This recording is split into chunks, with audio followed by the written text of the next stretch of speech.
सुप्रभात बच्चों। आज हम आपको मुंशी प्रेमचंद द्वारा लिखित कहानी मिट्ठू का अगला भाग यानी भाग 2 पढ़ाने जा रहे हैं। उसे कृपया आप उसे ध्यानपूर्वक सुनिएगा, वीडियो अच्छे से देखिएगा।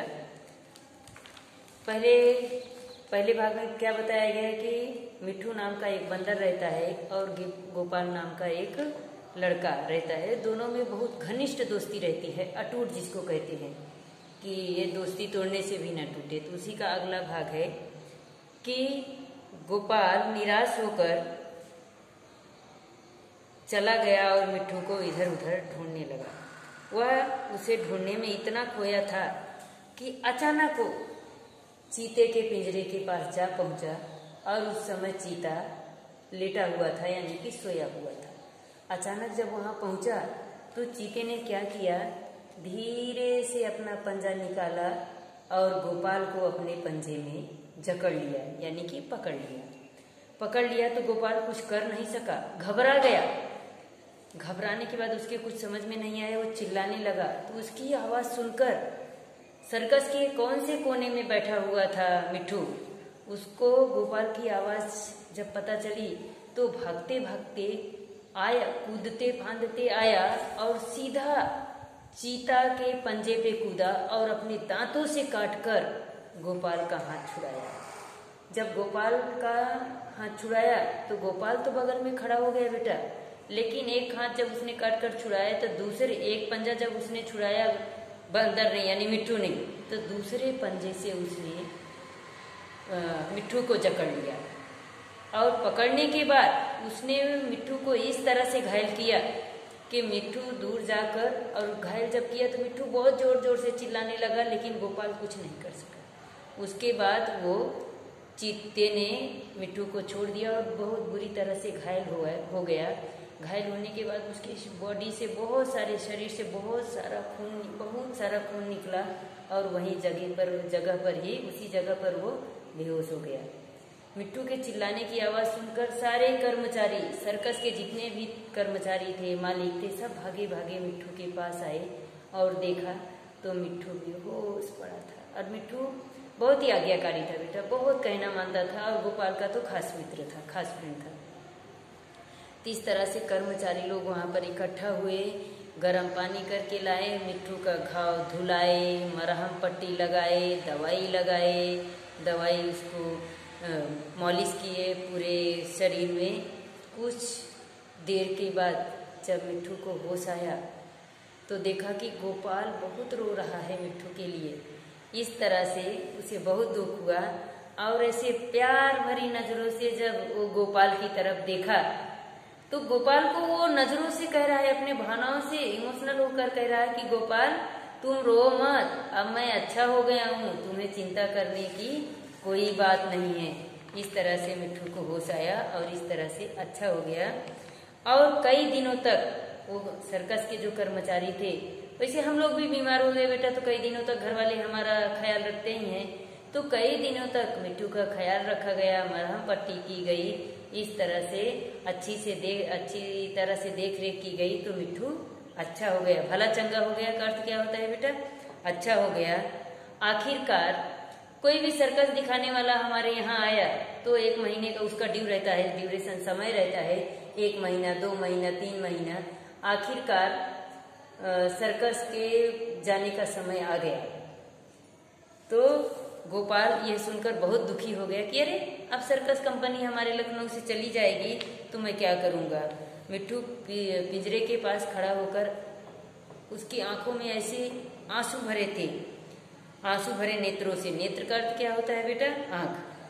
सर्कस के कंपनी के मालिक से आकर उससे पूछा, अगर तुम्हें मिट्ठू मिल जाए तो तुम क्या करोगे। तभी सर्कस कंपनी के मालिक ने आकर उससे पूछा, यानी किससे पूछा, गोपाल से, अगर तुम्हें मिट्ठू मिल जाए तो क्या करोगे। क्योंकि उसे पता चल गया कि अब चला जाएगा तो मैं किससे मिलूंगा, किससे बातें करूंगा, किसको खिलाऊंगा, किसके साथ खेलूंगा। ये सोचकर वो बहुत दुखी हो गया। उसे देखकर सर्कस के मालिक खुद भावनिक हो गए, भावना में बह गए। वो खुद आकर पूछे, अगर मिट्ठू को आपको दे दिया जाए तो आप क्या करेंगे। तो गोपाल ने कहा, मैं उसके साथ खेलूंगा, को अपने साथ ले जाऊंगा, अपने साथ खाना खिलाऊंगा, अपने साथ रखूंगा और सब कुछ उसी के साथ करूंगा, मैं बच्चों के साथ नहीं खेलूंगा।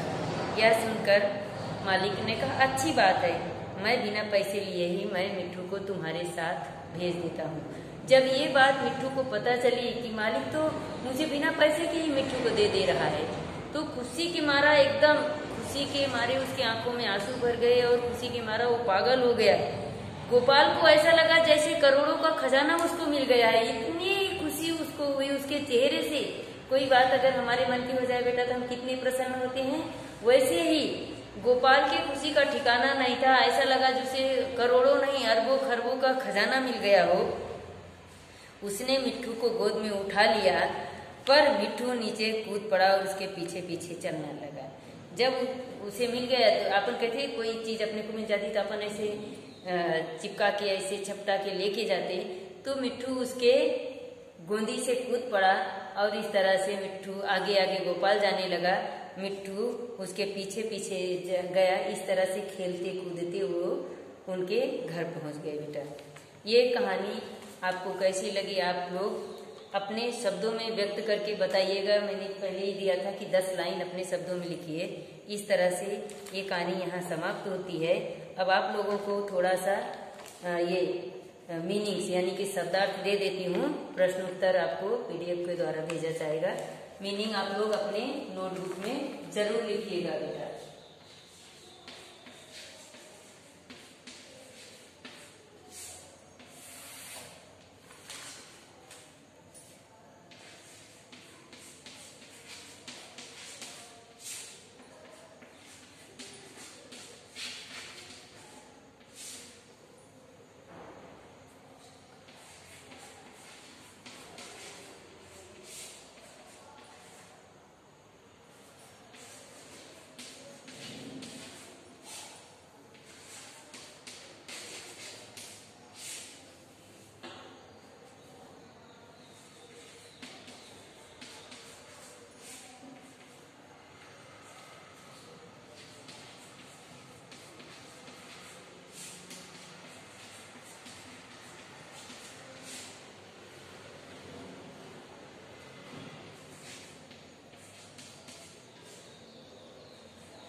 इस तरह से बच्चों आप लोगों को ये शब्दार्थ दिया गया है। शैतान का अर्थ क्या होता है? नटखट। प्रभाव का अर्थ क्या होता है?